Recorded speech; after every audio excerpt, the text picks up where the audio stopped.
Hello, Thomas Smedley here with T's Doghouse. Today I'm in the doghouse with Jill. Jill is an English pointer. I believe she's 4 years old. And I've had her here for a little bit. Gave her some time to settle into the kennel, into the schedule that we go through here, get acquainted with the other dogs. And then I've spent a few days working with her in here. And a few things. So Jill's number one thing is she has no desire to engage with a human, right? She will stay around. She comes when you call her. She's been taught to do those things. But she doesn't want to engage. No eye contact. I've never seen her eyes look at my eyes. And didn't like being touched, right? She would come up, but when you touched her, she always acted like, hey, just leave me alone. Don't touch me. So what I want to do with Jill is get her to engage. Now, easy to speculate about what's going on in Jill's life. You know, why is she so shut down and has no desire to communicate with people? And I know some things about Jill's history.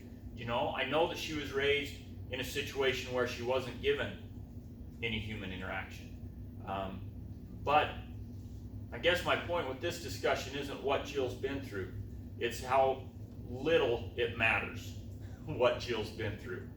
Right? We get speculating, and I hear all the time, we adopted this dog, it had been abused, that's why it's got these bad behaviors, that's why we have to do these things, it was all because of its past. But that's not, to me, that's not what needs to be looked at. What needs to be looked at is, what's the dog telling me about its beliefs of the world, and what can I do to help the dog see the world in a more positive light, see humans in a more positive light, and learn that it has the ability to make its dreams come true, right?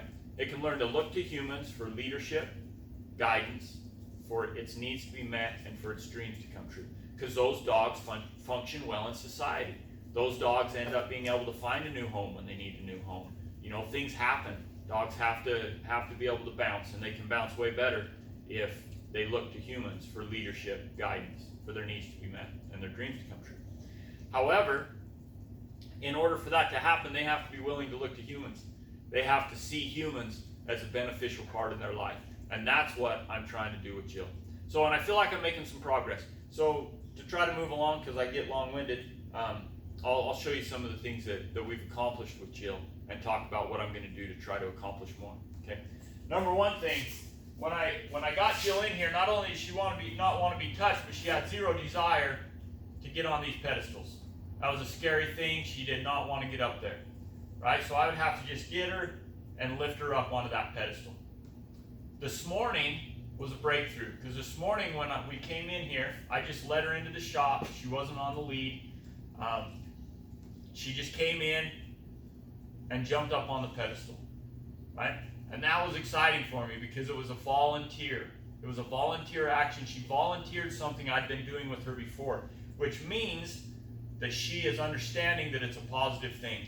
So even though she didn't ask me to touch her, you'll see that she jumped on the pedestal because she wanted to be touched. And I'll show you how I do that.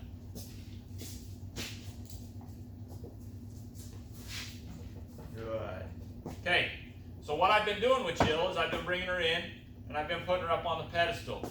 And when I got her up on the pedestal, I'd go to touch her. You see how she wants to keep her space? She's not sure she loves to be touched. In fact, she's sure she hasn't liked it. But she must be liking it now because she's volunteering to get on the places where I've been touching her. So that's why I'm excited about the progress we've made. But that's little progress, right? It's hard to see if I didn't explain. You wouldn't know anything about it. But I used to have to just go catch her, grab her, lift her up, set her on the table. Once I got her up on the pedestal, then I'd just start petting her, right? And at the start, she would crouch under my pet more than she is now. And so I would start by just touching the air. I wanted to get her relaxed about just my hands moving on her. So I just touched the air, right? But it affected her. You'd see her move and twitch and all those things just from me touching the air. And then I've gotten to where now I can touch her without her crouching, trying to get away from it. If they're crouching, then I lighten that touch until they get good about it. And you'll see that eventually they'll get to where if I was petting the air right here above her, she'd lift her head to get the contact. So we're not there yet, but she's not cowering from the contact. She's not lowering her body a bunch from the contact, and she's letting me pet her.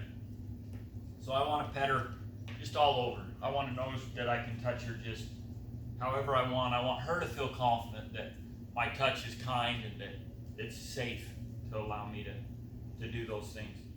So just desensitizing is what I'm doing, helping change her belief of human contact and what humans can do for her. So because this is what I've been doing, that's why I was so thrilled that she just came and jumped on the table on her own. Because in her little way, it was her way of saying, hey, come over here and pet me, right? I'd like to get to where she just comes up and presents her head for me to pet her because she just wants affection and attention. We're not there yet, but she knows that when she jumps on this pedestal, she can get it. And so her volunteering that, I think, is a big step. Another thing happened this morning that was a big step. She's been closed off, so she had no desire to take a treat out of my hand. She was hungry. I'd like to see her gain more weight. And in the kennel, when I fed her, if I left her alone, then she would eat. But if I was present close to the food bowl, then she didn't want to eat then either. So those things have improved. She'll eat at the kennel. She'll eat out of the bowl when I'm right next to the bowl, and even eat out of the bowl while I was petting her.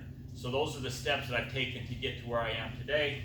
And then today, when she was up here, I pulled out a handful of kibble, and I just set it down in front of her.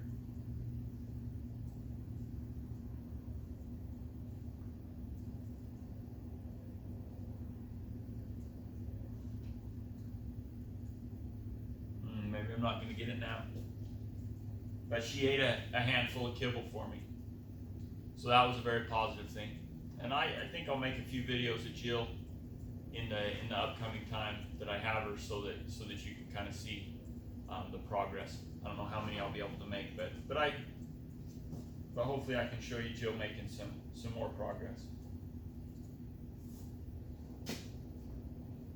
Okay, one other thing that I'll explain too, now that she's not taking food again, it might be all my talking that's shut her down a little bit more, so we might need to make a little more progress there. But the other thing I want to point out, they have to get used to the sounds that we make, right? Some dogs, they get nervous when people talk, especially if it's a dog that might view that people talking isn't a good thing. But so talking around them is good while we're doing this. The big thing with training is we want to start to create some positive markers. We want to create words that the dog associates with pleasure or with positive things, with rewards. We're going to use those words to help coach the dog in doing the things that we want to have it do. So in this case, while I'm petting her, I'd say good and yes. Those are my two marker words that I use when working with the dog. So while I'm petting, I would just, good girl, Jill, good, right? Or else I'd say yes, good,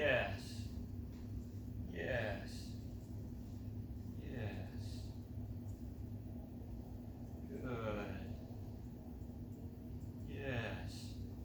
All right, so now that she's starting to realize there's a little bit of pleasure in me touching and petting her, then I also want her to realize that there's words associated with that, so that in the future, as she's making decisions that are going to help make her dreams come true, I can encourage her through vocabulary, through being able to say good and yes to her, to help her know that that's the right thing. Okay, so that's a little bit about Jill. I was really hoping she'd still eat on camera. I guess she's a little camera shy. And you can see her gaze, right? It's away from me. I think if I moved over here,